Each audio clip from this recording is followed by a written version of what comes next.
Então eu quero ler o primeiro texto, Provérbios capítulo 13. Provérbios capítulo 13, a partir do versículo de número 18. A Bíblia, ela fala a respeito de pobreza e a Bíblia também fala a respeito de riqueza.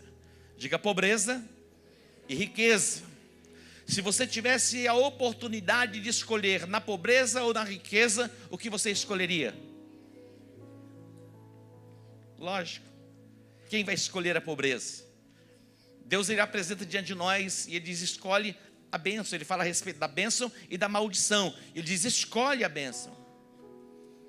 Mas apóstolo, como assim eu escolho pobreza ou eu escolho riqueza? Lógico que eu escolho riqueza, mas a riqueza não me alcança. Mas pelo entendimento aberto, a riqueza vai inundar a sua alma, vai chegar ao seu espírito e vai transformar todo o teu ser. O nosso Deus é o Deus de toda a provisão, o dono do ouro e o dono da prata, de toda a riqueza. Observe o que diz o texto. Versículo 18. Pobreza e vergonha virão ao que rejeita a disciplina. Pobreza e vergonha virão ao que rejeita a disciplina. Mas o que dá ouvidos à correção é honrado. Diga disciplina. Disciplina fala de correção, repreensão. O que rejeita a disciplina vai trilhar o caminho da pobreza. Como é importante sermos instruídos. Há algumas fases na nossa vida, principalmente na adolescência. Há uma fase onde os adolescentes, eles acham que eles sabem mais que todo mundo. Principalmente mais do que os seus próprios pais. Não existe uma fase assim? Dos questionamentos. E o adolescente, ele acha que o pai dele é muito ignorante, a sua mãe é muito ignorante, então ele não quer nem ser corrigido. Mas o texto diz que pobreza e vergonha virão ao que rejeita a disciplina. Mas o que dá ouvidos à correção é honrado. Como é bom nós termos alguém ao nosso lado que já seja maior do que nós, teve um entendimento ampliado, para que nós caminhemos ao lado como discípulo, para sermos instruídos, corrigidos na nossa jornada e na rota do destino da nossa vida. Como é importante nós nos aproximarmos de pessoas que são maiores do que nós, que se tornam fonte de inspiração para nós, e permitirmos ser corrigidos por elas.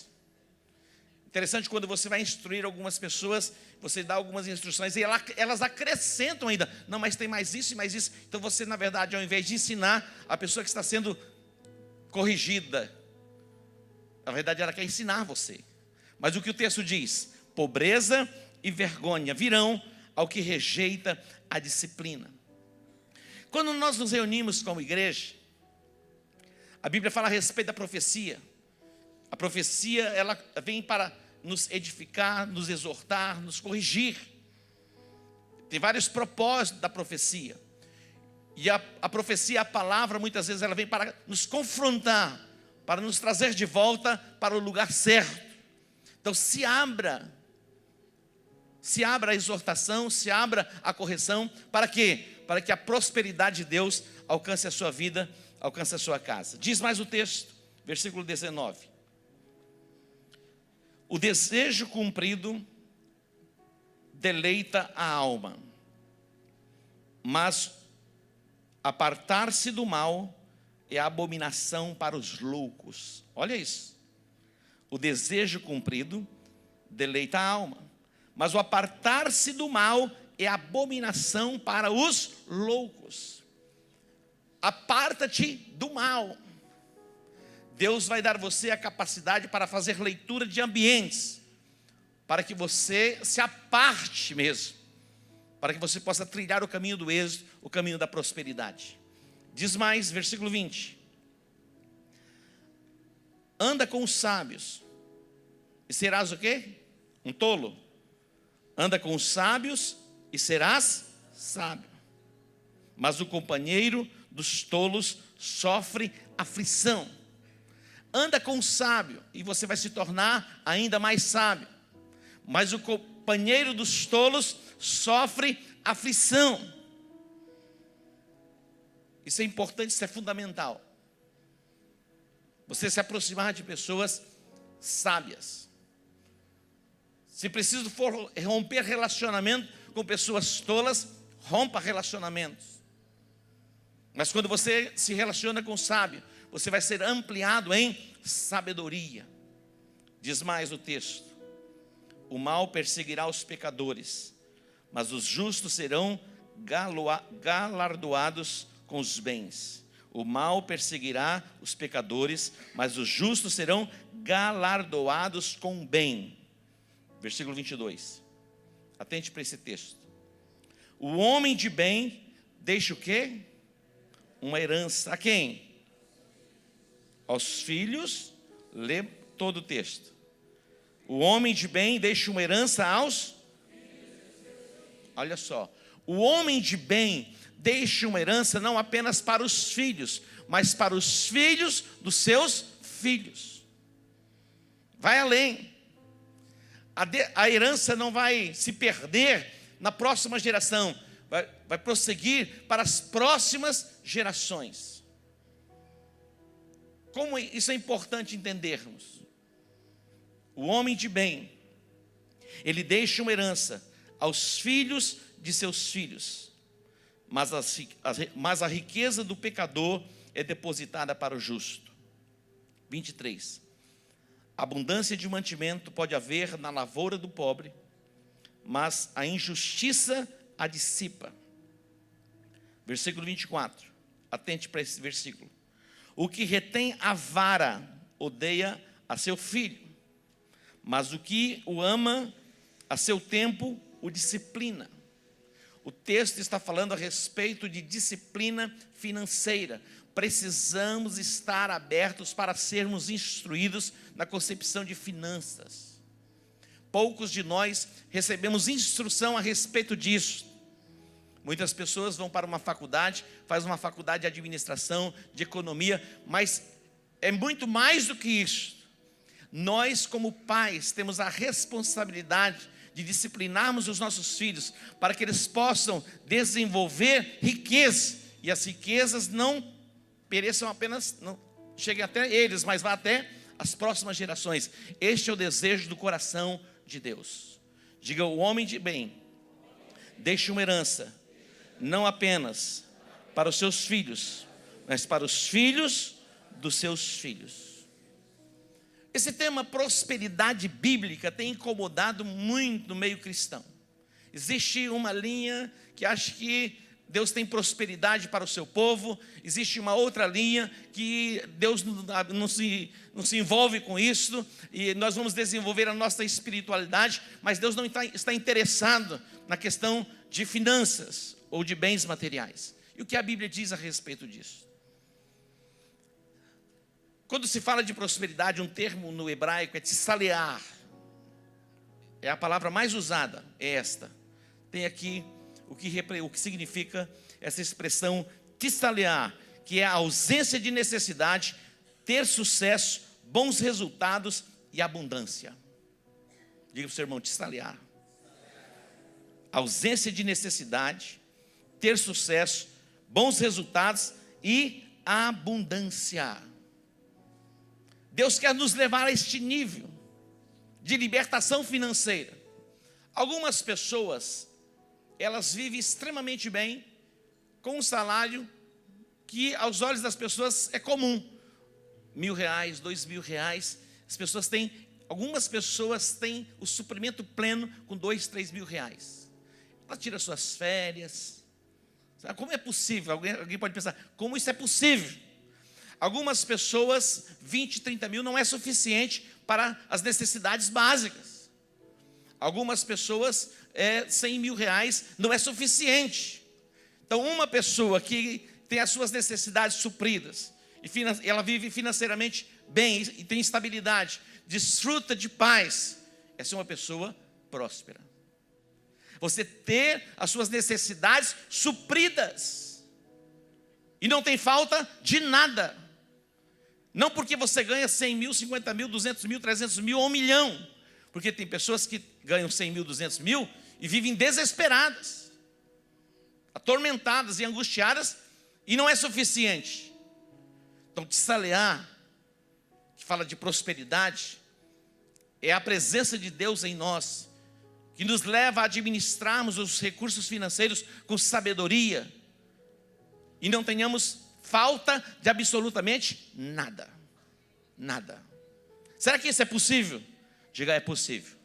A bênção do Senhor, ela enriquece e não acrescenta dores.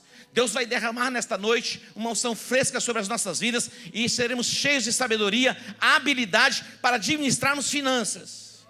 Não é aquilo que ganhamos na quantidade em si, mas é na expressão, na força da presença do Espírito Santo em nós, que nos dá sabedoria e habilidade para vivermos isso. Diga para o seu irmão, vai sobrar. Diga, vai sobrar. Você ouviu aí atrás a expressão? Já está sobrando. Você pode dar um aplauso ao Senhor? O Salmo 118, versículo 25, diz assim: ó Senhor, salva-nos. Ó Senhor, prospera-nos. Ó Senhor, salva-nos. É um clamor para uma intervenção divina. Quantos precisam de libertação na área de finanças? Pode levantar a sua mão. Diga assim: ó Senhor, salva-me. Algumas pessoas precisam mesmo de uma intervenção de Deus, uma intervenção sobrenatural. Pessoas que estão naufragando. A expressão é: ó Senhor, salva-nos. Essa expressão vem do hebraico Osana, salva-nos. Você pode clamar por salvação na área de finanças. Muitas pessoas têm administrado mal. Peça a misericórdia de Deus, mas você pode clamar: salva-nos.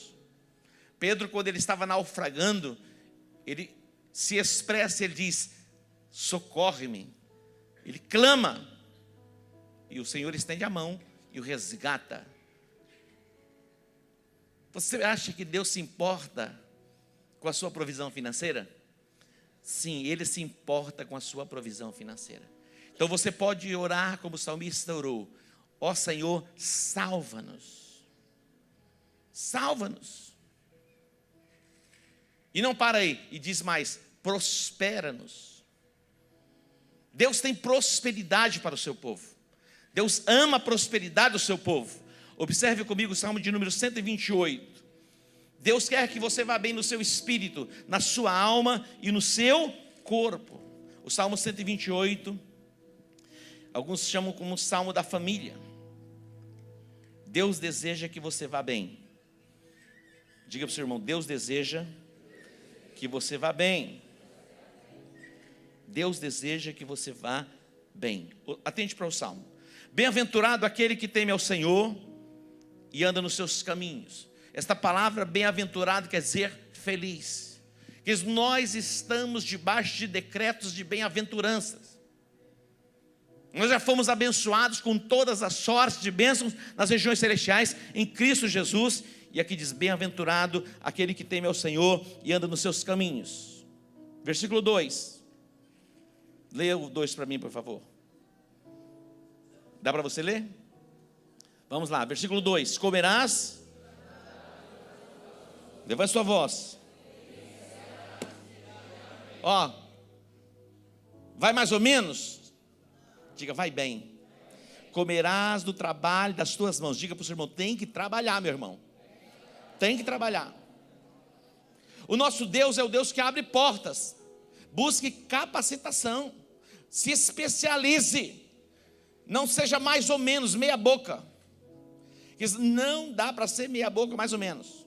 Está sim. Ó o profeta. Está sim. Nós precisamos ser os melhores. Busque o aperfeiçoamento daquilo que você faz. Eu estava falando, nós temos na igreja muitos arquitetos jovens, muitos engenheiros, muitas pessoas recém-formadas. Eu estava dizendo a eles: busque estar ao lado de alguém que já está um pouco mais adiantado, para que você se especialize.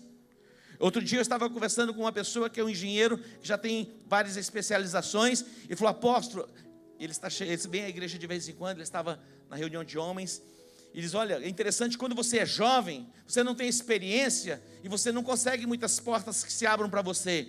Depois você passa e você desenvolve experiência, mas quando você chega numa certa idade, já passou o seu tempo. É coisa do Satanás. Não é assim? Você é jovem, não tem experiência, não serve. Agora você chega assim a uma idade, você já tem experiência, mas você já está muito velho. Mas aqui não tem velho. Diga, aqui não tem ninguém velho. Você vai se tornar extremamente produtivo se você desejar isso na sua velhice. Queridos, essa concepção da aposentadoria aos 45 anos, e algumas pessoas, elas ficam indignadas porque não poderão se aposentar mais nessa idade, mas 45 anos de idade não é tempo para se aposentar mesmo. 50 anos não é tempo. Vamos voltar para o texto aqui. Comerás do trabalho das tuas mãos, feliz serás. Diga, feliz serás. Olha, é decreto profético para você. Feliz serás e te irá bem. Alegria jorrando no teu interior. Não quer dizer que você está imune a problemas, a dificuldades, mas o teu coração vai ser tomado sempre com alegria. A tristeza vai durar uma noite. É um tempinho, curto. Deus vai nos dar sabedoria para administrarmos até os dias maus. Porque não é fácil administrar o dia mau. A nossa alma, muitas vezes, ela quer se desesperar. Mas nós temos um refúgio, que é a presença do nosso Deus. Diz mais o versículo de número 3. A tua mulher será como a videira frutífera aos lados da tua casa, os teus filhos como plantas de oliveira à roda da tua mesa. Assim é abençoado o homem que teme ao Senhor. Diga glória a Deus. Deus tem prosperidade para você. Deus deseja que você vá bem. Deus deseja que você seja feliz. Deus deseja que você seja bem-sucedido, sim. Então existem doutrinas e ensinamentos